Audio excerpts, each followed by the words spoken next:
so got a win under my belt from the first round. Feeling very stoked about that. A little bit sorry for my opponent because I obliterated him pretty quickly, but that's what this is about, right? Just waiting to find out who my second opponent is, and I think I'm going to bring out this model. So you're up for the unmasking mission in round 2. I just remembered that you didn't take any hackers in your list at all, so you're missing out on the bonus for hitting the objectives. What did you even have in terms of specialists? You're right. We actually didn't talk about the missions in our review session, so yeah, I felt woefully unprepared for this one. Luckily though, I didn't end up getting punished for it because in game 2 I actually got the bye round. Hey, so sorry, it's a buy around this round, so you can walk around, hang out, check it out. We've got a free table, so play a game. Yeah, that'd be great. Let's go for a lieutenant roll. Yeah, let's do it. Yours to win. I would like to take first. Alright, I'm going to deploy on that side of the table. You deploy this side. I would have thought YuJing would be a pretty tough opponent for you this round because he'd have some good hackers to move up and take the objectives with, and some easy smoke grenades to cover the early moves. I know it's the bye round, but I don't think this is an easy matchup for Ikari Company. Yeah, I think you're right. Like, Garth is a pretty decent player, so I wanted to win the game even though the points were already determined.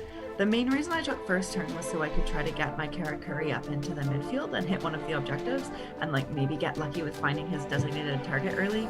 But apart from that, I really had no game plan whatsoever. I didn't think I'd do that well.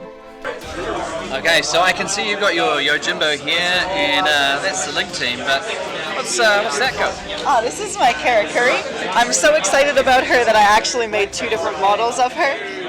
She's meant to have a multi-rifle, but we're just pretending that the swords are that. Right, fair enough. So I've got a deployment model, so I see you guys been around for a second. Yeah, so Garth is taking a while to place his hidden deployment guy, so I've just come over to have a cheeky look at the D&D stuff. When he told you to leave the table, what model did you think he was going to hide?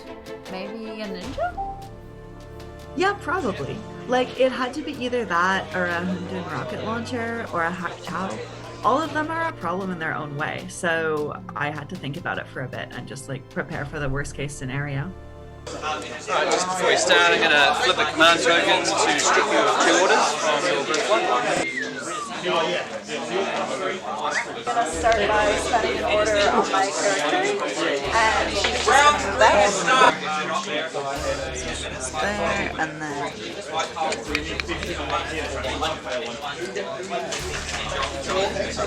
Have you got any reactions? Yeah, oh, yeah, you got my do. hexed out. Okay. He's going to reveal to shoot you. Okay, well, if you're shooting me, I'm going to dodge. Alright, just move to the range check. What? You did it. Sorry. Okay, looks like he's out of range, so that'll be -3 for me. Okay. Rolling up. Ready? 11. Alright, let's get you there. Yep, I got to do a save. Alright, show me that armor save. Yeah, so that's a failed save, so you're going to take 1 wound. Yep, you're right. Alright, so I'm gonna spend an order, and I'm just gonna move my sniper here around the corner. Alright, so the flashbot can see you, and so can the hack towel, so they're both going to shoot. Alright, so I've got other shots, so I'm going to put 2 into the hack towel and 1 into the flashbot. Go for the hack towel first. Yeah, okay, it looks like you beat me with your 9, so I'm going to take 2 saves and double action on my armor 8. Alright, let's see. Oh, he's failed 1. Okay, so sniper versus bot this time. Right. You've got me again. I'll take 2 saves for the double action rounds. Yep. And he's taken a wound. Okay, so the flashbot has gone unconscious, so I'll put that marker there. And the Hack Tower has taken a single wound, so I'm going to use my guts check to go prone. Now that nobody's watching the table, I'm going to spend another order to just move the Karakuri forwards. Could you tell me where you planted Oh, this thing?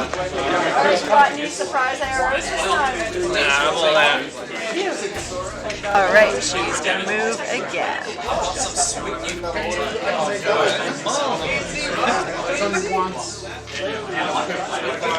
Alright, spending another order and just moving her up again.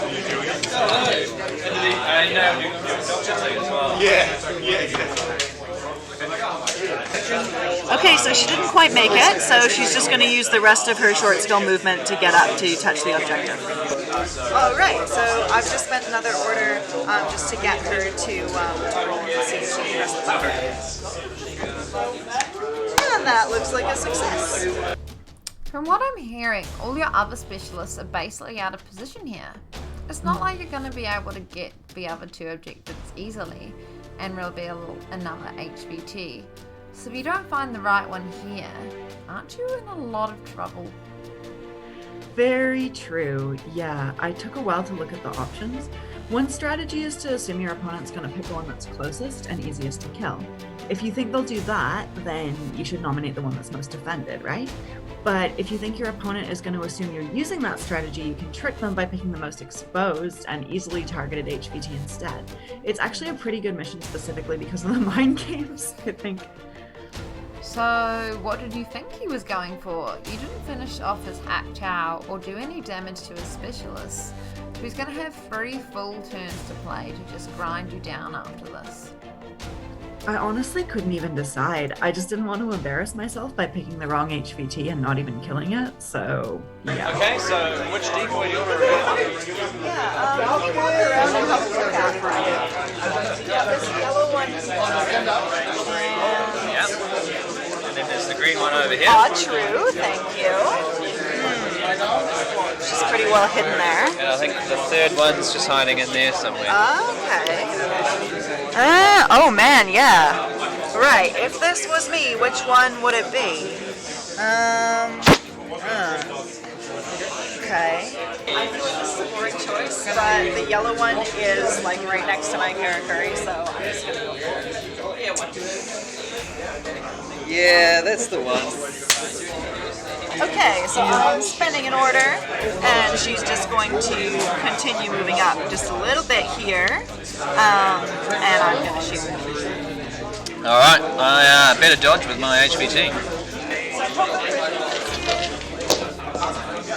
Oh, that's a massive fail. You got me 3 times. So I'm going to take 3 armor rolls. Alright, let's see. And that's enough to kill it, so bye-bye HVT. God, it just sounds like you're getting lucky so far. Did he end up getting any points over the rest of the game? Well, he tried to. I had my Karakuri pretty far into his territory after my turn 1, and he spent a bunch of orders trying to stop her, but unfortunately he didn't have much left available to hit objectives that round. I still had my Tanko missile launcher, and Armand controlling a lot of the open areas on the board. So. What about that hack chow? Couldn't he have stood up and neutralized some of your ARO pieces? He wasn't in a great spot because I had the brawler sniper ready for him and a couple of other long range shots set up just in case he poked his head over the parapet, so to speak. It was a pretty open board. I can see what you mean about taking so many long range dudes to this event. What a shooting gallery. Which HVT did you pick for your real designated target? Okay, this is gonna sound ridiculous, but I didn't want him to outthink me on it, so I just randomized it. I literally rolled the dice for which one it was and wrote it down on a bit of paper. He eventually got around to picking off a couple objectives, and I finally revealed my DT, but it was too late. He couldn't get past all the stuff I set up in the way, and I managed to squeak out the win.